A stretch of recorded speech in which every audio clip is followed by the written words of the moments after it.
अस्सलाम वालेकुम जी बच्चों, हम पढ़ेंगे आज का topic Wheatstone bridge.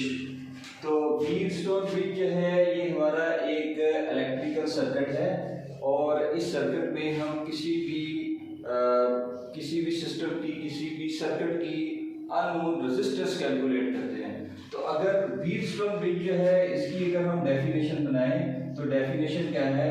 It is an electrical circuit used to find unknown resistance. किसी सर्किट की अननोन रेजिस्टेंस फाइंड करने के लिए हमने क्या करना है, हमने जो सर्किट यूज करना है उसका नाम है व्हीटस्टोन ब्रिज सर्किट। अब व्हीटस्टोन ब्रिज सर्किट है, इसकी अगर हम कंस्ट्रक्शन देखें तो व्हीटस्टोन ब्रिज सर्किट में एक क्लोज पाथ है और इस क्लोज पाथ में 4 रेजिस्टेंसेस है और ये सीरीज में इनको कनेक्ट किया गया है। ए से सी R1, सी से बी R2, बी से डी R4 और डी से फिर ए आपके पास है R3।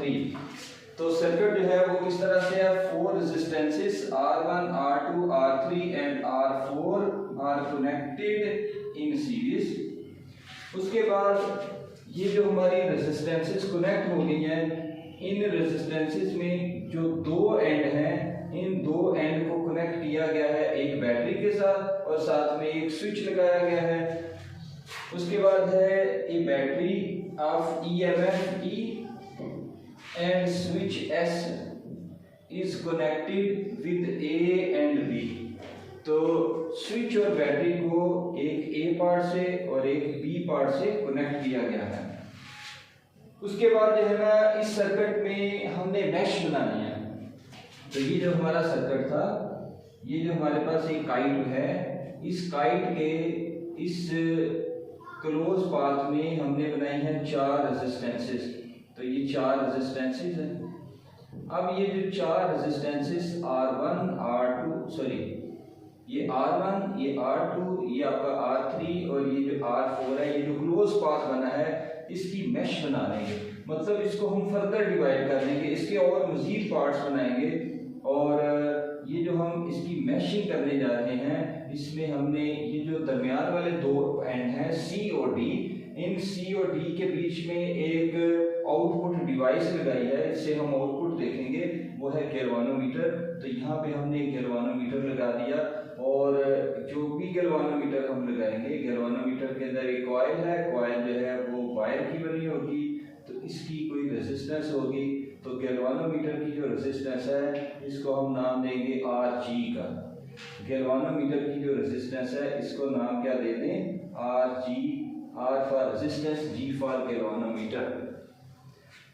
और उसके बाद अब हमारे पास 1, 2 और 3, ये 3 लूप बन गए हैं। इन तीनों लूप्स में अब हमने करंट ड्रा करना है ताकि हम किरचॉफ वोल्टेज लॉ जो है वो यूज करके इसकी कैलकुलेशन कर सकें। तो किरचॉफ वोल्टेज लॉ में हम क्या बनाते थे? Potential changes in close path equal to 0। इसमें भी हम पोटेंशियल चेंजेस बनाएंगे, लेकिन अब हमने इनमें पोटेंशियल चेंजेस से पहले करंट का फ्लो करवाना है और जो करंट है वो एंटी क्लॉकवाइज बना रहे हैं। पहले में एंटी क्लॉकवाइज तो दूसरे में भी एंटी क्लॉकवाइज, एक में I1 दूसरे में I2। और उसके बाद ये जो सर्किट है हमारा, इसमें भी करंट कैसा होगा? Anti clockwise. इसको I3। 3 लूप बन गए, A, B, C और A एक लूप, B, C, D और B ये दूसरा लूप और तीसरा A से घूम के हम आएंगे किधर? B पे, B से D, D से फिर A। तो ये लूप बन गया, एक क्लोज पाथ बन गया। और उसके बाद आप सर्किट को क्लोज करेंगे। जब सर्किट को क्लोज करेंगे तब ये करंट का फ्लो होगा। अब आप देखें अगली बात क्या है? Currents I1, I2, I3 passing in anti clockwise direction. Anti clockwise direction में करंट पास हो रहा है इन लूप्स। I1 करंट पास होगा A, D, C और A इस पार्ट से, ये जो लूप है। I2 के लिए है B, C, D और फिर B, ये दूसरा लूप। और A से B, B से D, D से फिर A, B, D, A तीसरा लूप। इसमें करंट पास हो रहा है I3 the output of a galvanometer resistor for output galvanometer of resistance Rg is connected across C and D। तो C और D पार्ट के साथ हमने एक गैल्वानोमीटर लगाया और ये जो गैल्वानोमीटर होगा, ये जो गैल्वानोमीटर होगा, इस गैल्वानोमीटर ने काम क्या करना है, गैल्वानोमीटर ने करंट को डिटेक्ट करना है। तो ये हमारा एक गैल्वानोमीटर, ये आपका 0, उसके बाद राइट साइड पे और लेफ्ट साइड पे रीडिंग्स होती हैं। गैल्वानोमीटर का काम क्या होता है, करंट को डिटेक्ट करना। तो जैसे ही करंट सर्किट में आएगा, गैल्वानोमीटर की नीडल जो है वो राइट या लेफ्ट जो है वो मोशन करेगी, राइट मोशन करेगी। अगर सर्किट जो है वो पॉजिटिव को पॉजिटिव के साथ कनेक्ट किया हुआ है और अगर उल्टा सर्किट लगाया हुआ है, एंटी क्लॉक जो है कन्वेंशन इलेक्ट्रॉनिक करंट की अगर बात करेंगे तो ये सर्किट जो है ये उल्टा हो जाएगा, करंट जो है वो अपोजिट डायरेक्शन में फ्लो करेगा। तो गैल्वानोमीटर की नीडल अगर हिल गई तो इसका मतलब है करंट का फ्लो हुआ है। अगर गैल्वानोमीटर की नीडल जो है वो नहीं हिलेगी तो करंट का फ्लो नहीं होगा। अब इस सर्किट को हम सॉल्व करेंगे और सर्किट को सॉल्व करने के लिए हम क्लोज पाथ जो है इनको यूज करेंगे और अप्लाई करेंगे किरचॉफ्स लॉ। तो किरचॉफ लॉ जो है इसमें हमने देखनी है potential changes in close path equal to 0। तो for loop A D C और फिर ए, तो ये आपका लूप नंबर 1 है। हम इस लूप को सॉल्व करेंगे, ए डी सी और फिर ए, ये जो क्लोज पाथ है। अब ये जो हमारा क्लोज पाथ है, इस क्लोज पाथ में पोटेंशियल चेंजेस जो हैं वो क्या लेनी है, इस क्लोज पाथ में हमने पोटेंशियल चेंजेस जो हैं वो 0 बनानी है। ये मेरे पास आ गया Rg और ये R1, ये आपका R3, तो ये आपका क्लोज पाथ। इस क्लोज पाथ में यूजिंग किरचॉफ्स वोल्टेज लॉ, तो किरचॉफ वोल्टेज लॉ यूज करेंगे और क्या बनाना है, potential changes equal to 0 answer लेके आना है पोटेंशियल डिफरेंस का। अब जरा पोटेंशियल चेंजेस बनाए रेजिस्टर के लिए। हमने किरचॉफ सेकंड लॉ जब पढ़ा था तो हमने ये कहा था कि रेजिस्टर का वो एंड जहां से करंट आएगा उसको हम लिखेंगे पॉजिटिव, जहां से करंट बाहर निकलेगा उसको लिखेंगे नेगेटिव। तो अगर करंट राइट एंड से आ रहा है तो ये अपर एंड प्लस हो गया, लोअर एंड जो है ये हो गया माइनस। तो ये आपके पास पोटेंशियल चेंजेस जो हैं नेगेटिव आएंगी। एक रेजिस्टर में अगर आपका ये रेजिस्टर है, इसमें करंट आ रहा है हाई पोटेंशियल से, किधर जा रहा है, लो पोटेंशियल पे, तो पोटेंशियल चेंजेस क्या आएंगी, नेगेटिव आएंगी। और फिर मैंने आपको बताया था, आप इसको इस तरह से भी याद रख सकते हो कि हमेशा आप क्या लगाओगे, करंट के साथ पोटेंशियल के साथ साइन क्या लगाओगे, जो एंडिंग साइन ऑफ करंट होगा।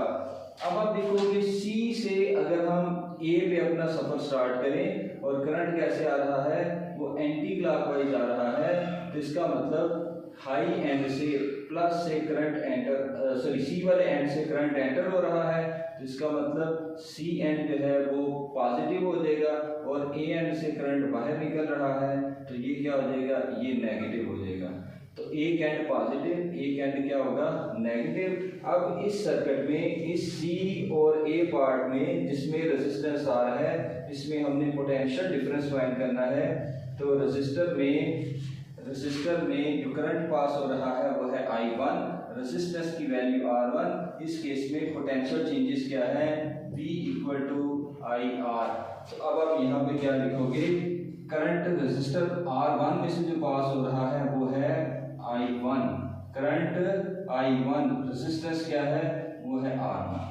तो इस केस में I1 और R1। उसके बाद आ गया हमारा रेजिस्टर R3। अब रेजिस्टर R3 को अगर आप देखो ना, तो ये जो करंट C से चला है A पे आया है, अब इसने A से जाना है D पे, तो A से किधर जा रहा है, D पे, तो A एंड से करंट एंटर हो रहा है, इसको लिखेंगे प्लस, DN से बाहर निकल रहा है, इसको लिखेंगे माइनस। तो इसमें करंट आ रहा है कौन सा, I1। तो इस केस में पोटेंशियल चेंजेस जो लिखेंगे वो है करंट मल्टीप्लाई बाय रेजिस्टेंस। लेकिन इस R3 में एक करंट ये भी आ रहा है जो कि I3 है। तो इस I3 में करंट जो है, ये जो I3 करंट है ये किस तरह से आएगा, ये I3 करंट A से शुरू हुआ, ये आया B पे, उसके बाद R4 में से पास हुआ और उसके बाद जो है ये किससे पास होगा, ये R3 में से पास होगा। तो एक करंट ये भी आ रहा है। तो अब इसका मतलब रेजिस्टर R1 जो है, सॉरी रेजिस्टर R3 जो है, इसमें एक्चुअली दो करंट पास हो रहे हैं, एक I1 पास हो रहा है, एक I3 पास हो रहा है। अब हम सॉल्व कर रहे हैं A, B, C और A। अब इस लूप में जो करंट आएगा उसको हम प्लस लेंगे और दूसरा करंट जो है वो माइनस लेंगे, I3 वाला। अब आप देखो इसको हम किस तरह से लिखेंगे। अब ओहम लॉ जो है वो है हमारे पास V = IR। तो अब R हमारा क्या हो गया, R तो हमारा है R3 और I बेटा क्या है, I जो है वो है I1 और उसके बाद I3। तो I1 + I3 ये टोटल करंट हो गया, इसको आप लिख लें। लेकिन अब यहाँ पे एक और बात है, वो है जिस डायरेक्शन में I1 आ रहा है I3 उसके मुखालिफ सिमत में चल रहा है। तो I1 और I3 एक दूसरे के अपोजिट जा रहा है, इसलिए हम I1 को प्लस लिख लेते हैं, I3 को माइनस का नाम दे दें। हम जिस लूप को सॉल्व करेंगे उसका करंट प्लस लेंगे, जिसको सॉल्व नहीं कर रहे होंगे उसको माइनस का नाम देंगे। तो यहाँ पे जो मैं पोटेंशियल चेंजेस लिखूंगा, किसके लिए पोटेंशियल चेंजेस, R3 के लिए। तो R3 के लिए पोटेंशियल चेंजेस क्या है, रेजिस्टेंस मल्टीप्लाई बाय करंट। तो करंट जो है वो आपके पास क्या आएगा, I1 minus I3, I1 minus I3 ये हमारा टोटल करंट है।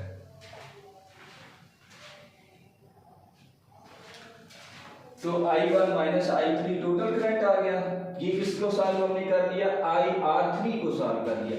उसके बाद करंट आएगा D पे, D से किधर जाएगा, C पे। तो डाउन साइड से करंट एंटर हो रहा है, अप साइड से करंट बाहर निकल रहा है। तो अब आपका ये जो गैल्वानोमीटर होगा, इस गैल्वानोमीटर में करंट एंटर हुआ डाउन साइड से, जहां से करंट एंटर होगा वो प्लस, जहां से करंट बाहर निकलेगा वो माइनस। डाउन साइड से करंट एंटर हो रहा है, अप साइड से करंट बाहर निकल रहा है। तो RG जो है इसमें करंट कौन सा पास हुआ, लेफ्ट लूप में I1। लेकिन इसके बिल्कुल सामने दूसरा लूप भी है, RG जो है वो कॉमन है किसके साथ, सेकंड लूप के साथ। और सेकंड लूप में करंट आ रहा है ऊपर से नीचे। तो यहाँ पे एक करंट अप टू डाउन भी आ रहा है और वो है I2।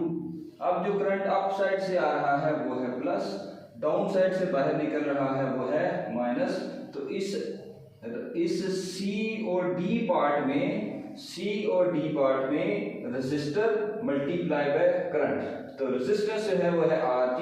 करंट कितने बनेंगे, एक I1 लेंगे, एक I2, इनको ऐड करेंगे, ये हमारा टोटल करंट।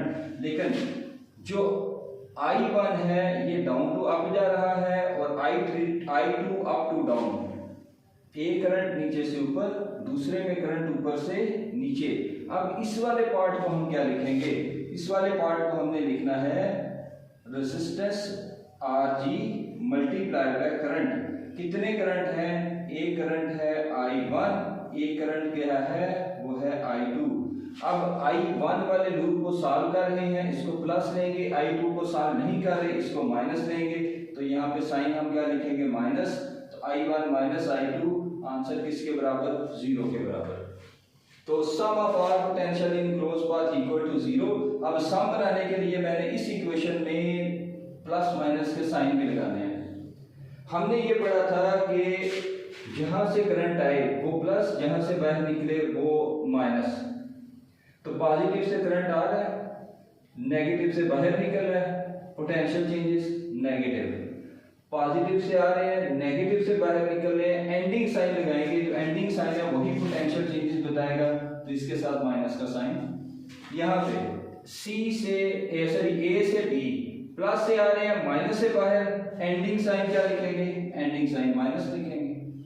उसके बाद डी से एंटर हो रहे हैं, डाउन साइड से करंट एंटर हो रहा है प्लस, अप साइड से बाहर निकल रहे हैं माइनस, तो आर जी का एंडिंग साइन क्या रहेगा, वो बनेगा माइनस। तो यहाँ पे आपके अपने माइनस साइन लिख लेना है। तो ये हमने लूप नंबर 1 को सॉल्व कर लिया। अब बिल्कुल इसी पैटर्न पे हम लूप 2 को जो है वो सॉल्व करेंगे। तो इसको आप नाम दे दो इक्वेशन नंबर 1। ये आपके पास इक्वेशन नंबर 1। अब है फॉर लूप बी सी और उसके बाद डी और उसके बाद फिर बी। तो ये आपका सेकंड लूप है। इसमें आपने क्या करना है, यूजिंग किरचॉफ वोल्टेज लॉ। अब इस सेकंड लूप को सॉल्व करें। अब सेकंड लूप के लिए इक्वेशन जो है वो देखो किस तरह से बनेगी। सेकंड लूप में दोबारा से चूंकि हमने किरचॉफ वोल्टेज लॉ लगाना है, तो किरचॉफ वोल्टेज लॉ जब हम सेकंड लूप पे अप्लाई करेंगे तो इसमें भी हमारे पास जो पोटेंशियल चेंजेस आएंगी, इनको हमने किसके बराबर रखना होगा, 0 के बराबर। किरचॉफ वोल्टेज लॉ लगा रहे हैं। अब ये आपका एक रेजिस्टर है। कौन सा रेजिस्टर है, रेजिस्टर जो है वो है R2। और ये जो R2 रेजिस्टर है, इसका एक एंड B है, एक एंड C है। तो अब करंट एंटर हो रहा है, कहां से एंटर हो रहा है, B से एंटर हो रहा है, C से बाहर, डाउन साइड से करंट एंटर हुआ तो ये प्लस, अप साइड से बाहर निकला माइनस, पॉजिटिव से एंटर हो रहा है, नेगेटिव से बाहर निकल रहा है, पॉजिटिव से एंटर, नेगेटिव से बाहर। करंट का नाम जो है वो है I2। अब इस पोर्शन में इस रेजिस्टर R2 के लिए पोटेंशियल चेंजेस क्या लिखेंगे, पोटेंशियल चेंजेस हम लिखेंगे रेजिस्टेंस मल्टीप्लाई बाय करंट। तो I2 और R2 इस इतने पार्ट के लिए। उसके बाद करंट जो है वो आएगा B से C। अब C से करंट किधर आएगा, अप साइड से आ रहा है, डाउन साइड से बाहर निकल रहा है। आगे क्या आ गया जी, आगे आपके पास आ गया 1 गैल्वानोमीटर और इस गैल्वानोमीटर की रेजिस्टेंस का नाम क्या है, वो है Rg। अब करंट अप साइड से आ रहा है तो राइट हैंड क्या था, वो प्लस, और डाउन वाला पार्ट यहाँ से करंट बाहर निकल रहा है, ऊपर वाली साइड से करंट आ रहा है, ऊपर वाला एंड पॉजिटिव, नीचे वाले पार्ट से बाहर निकल रहा है, तो वो क्या बनेगा, नेगेटिव। अब इस Rg के लिए हम इक्वेशन बनाएंगे। इस Rg में जो करंट पास हो रहा है वो है I2। कौन सा करंट, जो कि ऊपर से नीचे की तरफ आ रहा है। और ये कौन सा करंट है, राइट हैंड पे सेकंड लूप पे बी लूप के लिए वो करंट है I2 करंट ऊपर से नीचे आ रहा है। तो हम इतने पार्ट के लिए क्या लिखेंगे, resistance Rg multiply by current. अब करंट क्या होगा, एक करंट तो I2 है, लेकिन इस Rg में एक करंट नीचे से ऊपर भी जा रहा है, एक करंट क्या है, नीचे से ऊपर जा रहा है, जो कि I1 है। तो इस Rg में टोटल करंट लिखना है। तो टोटल करंट क्या होगा, टोटल करंट होगा I2 प्लस I1। अब I2 ऊपर से नीचे, I1 नीचे से ऊपर, ये दोनों एक दूसरे के मुखालिफ सिमत में हैं। तो अब I1 क्या है, इसको हम सॉल्व नहीं कर रहे, I2 को सॉल्व कर रहे हैं। जिस लूप को सॉल्व करेंगे उसको प्लस, जिसको सॉल्व नहीं करेंगे उसको माइनस। तो जब हम लेफ्ट लूप को सॉल्व कर रहे थे तो हमने क्या लिखा था, I1 के साथ प्लस का साइन और I2 के साथ माइनस का साइन। अब सेकंड लूप को सॉल्व कर रहे हैं तो I2 के साथ हम लिखेंगे प्लस का साइन और I1 के साथ लिखेंगे माइनस का साइन।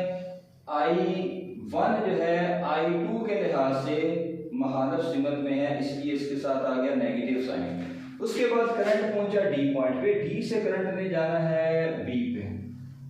करंट D से किधर जाएगा, B पे।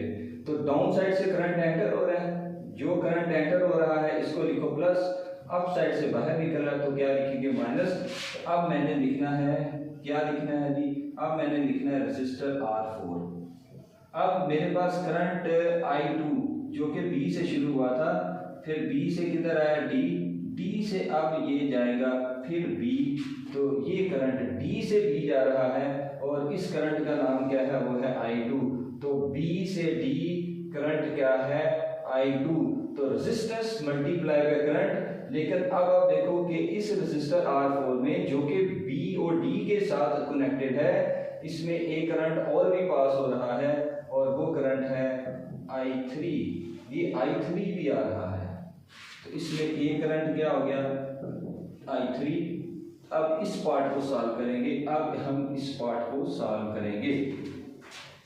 अब रेजिस्टर R4 में कौन कौन से करंट पास हो रहे हैं, तो resistor R4 resistance multiply by current, एक करंट तो पास हो रहा है I2 और एक करंट पास हो रहा है I3। इस रेजिस्टर R4 में एक करंट पास हो रहा है I2 डाउन टू अप, एक करंट पास हो रहा है I3 अप टू डाउन। ये दोनों एक दूसरे के अपोजिट हैं, तो I2 के साथ प्लस का साइन, I3 के साथ माइनस का साइन। हम सेकंड लूप को सॉल्व कर रहे हैं, तो सेकंड लूप वाला प्लस, जिसको सॉल्व नहीं कर रहे उसको माइनस। I2 के साथ साइन क्या लिखेंगे प्लस, और I3 के साथ साइन क्या लिखेंगे माइनस। अब आपने लगाने हैं इनके साथ साइन ताकि ये बन जाए इक्वल टू 0। तो अब आप देखो रेजिस्टर R2 में करंट एंटर हो रहा है पॉजिटिव से नेगेटिव से बाहर, एंडिंग साइन ऑफ करंट, तो यहाँ पे हम क्या लिखेंगे एंडिंग साइन ऑफ करंट, यानी कि पोटेंशियल चेंजेस नेगेटिव। उसके बाद C से D प्लस से आ रहे हैं माइनस से बाहर, पोटेंशियल चेंजेस नेगेटिव, यहाँ पे भी नेगेटिव। उसके बाद D से B जा रहे हैं, प्लस से एंटर हो रहे हैं माइनस से बाहर निकल रहे हैं, एंडिंग साइन क्या आ जाएगा, एंडिंग साइन जो है वो है माइनस। इसको आप लिखो इक्वेशन नंबर 2। तो ये बस दो इक्वेशन बनानी है, तो ये सबसे मुश्किल काम था इसको सॉल्व करने के लिए। अब हम बनाएंगे using balanced condition, using balanced condition. Balanced condition ये है कि गैल्वानोमीटर कोई डिफ्लेक्शन ना दे। ये जो गैल्वानोमीटर लगा हुआ है इसकी नीडल कोई डिफ्लेक्शन ना दे, ये किधर हो 0 पे हो। ये कब होगा, जब इस गैल्वानोमीटर में जितना करंट राइट से आ रहा है यानी कि अप टू डाउन I2, उतना ही करंट डाउन टू अप जाए लेफ्ट लूप के लिए I1। अगर हमारे गैल्वानोमीटर जिसकी रेजिस्टेंस Rg है, इसमें जितना करंट डाउन टू अप जाए उतना ही करंट अप टू डाउन आए और एक ही वक्त में पास हो, तो गैल्वानोमीटर कोई डिफ्लेक्शन नहीं देगा।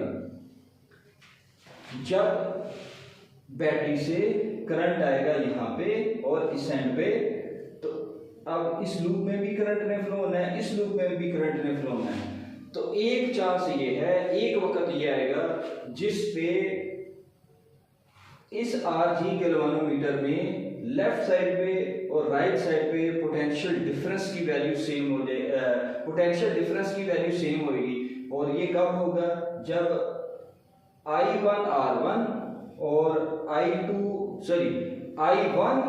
Rg और I2 Rg इनका पोटेंशियल बराबर हो जाएगा। तो वो कब होना है, जब जितना करंट डाउन टू अप जा रहा है उतना ही करंट अप टू डाउन इस एंड पे अगर आ जाए।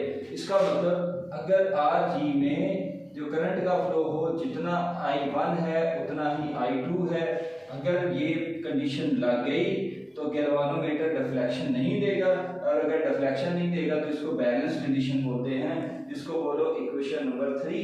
अब आप क्या करो, पुट कर दो equation number 3 in equation number 1 and equation number 2। Equation 1 और 2 को आप सॉल्व कर लो। तो अब जहां जहां इक्वेशन नंबर 1 में I1 आ रहा है वहां पे हम पुट कर देंगे I2। इक्वेशन नंबर 1 में जहां जहां I1 है वहां हम क्या पुट करेंगे I2। तो अब हमारे पास पहली वैल्यू क्या बन गई इक्वेशन नंबर 1 से, आप देखिएगा I1 है, तो I1 की जगह क्या पुट करना है I2। तो इधर आपके पास क्या बन जाएगा माइनस I2 R1 माइनस, यहाँ पे I1 है, I1 की जगह क्या पुट कर देंगे I2 minus I3 into R3। ये आ गया। यहाँ पे इधर भी I1 और यहाँ पे भी I1, जहां जहां I1 है वहां आप क्या रिप्लेस करोगे I2। तो इधर क्या बनेगा minus into I2 minus I2 into R G, इन सब का आंसर किसके बराबर, 0 के बराबर। I1 की जगह मैंने क्या पुट कर लिया, I2। तब आप देखो ये प्लस और माइनस कट गए, 0 मल्टीप्लाई बाय समथिंग 0, इसको उठा के राइट शिफ्ट करो तो minus I2 R1 equal to I2 minus I3 into R3, equation number 3। तो ये मैंने इक्वेशन बना ली।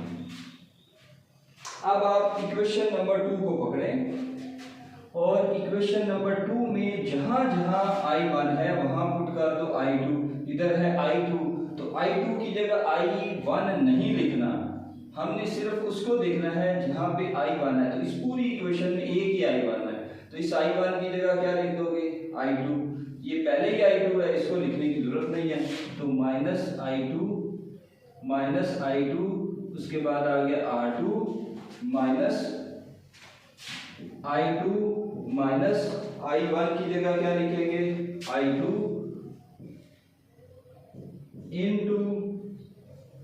इंटू RG, तो ये प्लस माइनस कट गए।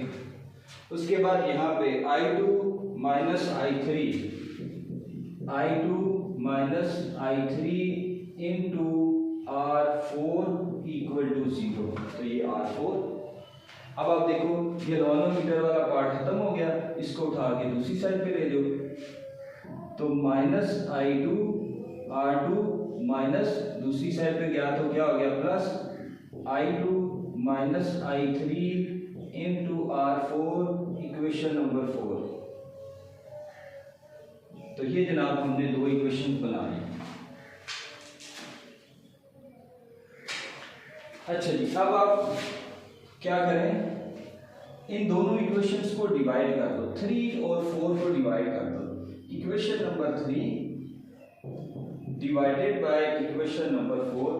इक्वेशन नंबर 3 की left hand side minus I2 R1 divided by minus I2 R2 equal to equation number 3 की right hand side I2 minus I3 into R3, equation number 3 की right hand side divided by I2 minus I3 into R4, I2 minus I3 divided by I2 minus I3, ये cut गए, minus minus से cut गया, I2 से cut गया, R1 divided by R2 equal to R3 divided by R4। तो ये हमारी एक बैलेंस कंडीशन निकल के आ गई है, और इसमें आप देखो सिर्फ और सिर्फ रेजिस्टेंसेस हैं। तो अब इन चार में से कोई भी अगर आपको एक रेजिस्टेंस फाइंड करनी है तो बाकी तीन हमें गिवन होंगी। इफ R4 इज अननोन, अगर एग्जांपल के तौर पे हम कहते हैं कि R4 का हमें पता नहीं है, then R1 R2 and R3 are known. तो बेटा तीन इक्वेशन R1 R2 और R3 ये हमारी नोन है, और R4 क्या है, ये अननोन है, इसका हमें पता नहीं। देन तो फिर हम यहाँ से R4 कैसे निकालेंगे, इन दोनों को क्रॉस मल्टीप्लाई कर दो, यानी कि क्या बन गया, R1 R4 क्रॉस मल्टीप्लाई हो गए इक्वल टू R2 और R3। मुझे क्या फाइंड करना है, R4 फाइंड करना है। R1 मल्टीप्लाई दूसरी साइड में जाके क्या हो जाएगा, ये डिवाइड हो जाएगा। तो यहाँ से हमने एक एग्जांपल जो है वो भी देख ली है कि अगर तीन वैल्यूज नोन है, इक्वेशन में पुट कर दें और चौथी जो है वो फाइंड कर लें, तो R4 जो है ये हम फाइंड कर सकते हैं। R1 मल्टीप्लाई दूसरी साइड पे जाके डिवाइड, तो R2 और R3 डिवाइडेड बाय R1। तो अगर आपके पास ये वैल्यू 10 है, ये वैल्यू 10 है और ये वाली 10 है, तो 10 ओम 10 ओम 10 ओम, तो एक 10 से कटेगा, तो R4 की वैल्यू जो है वो कितनी निकल के आ जाएगी, वो भी 10 ओम निकल के आ जाएगी। तो ये हमारा टॉपिक था, इसको हमने जो है वो कंप्लीट कर लिया। Thank you.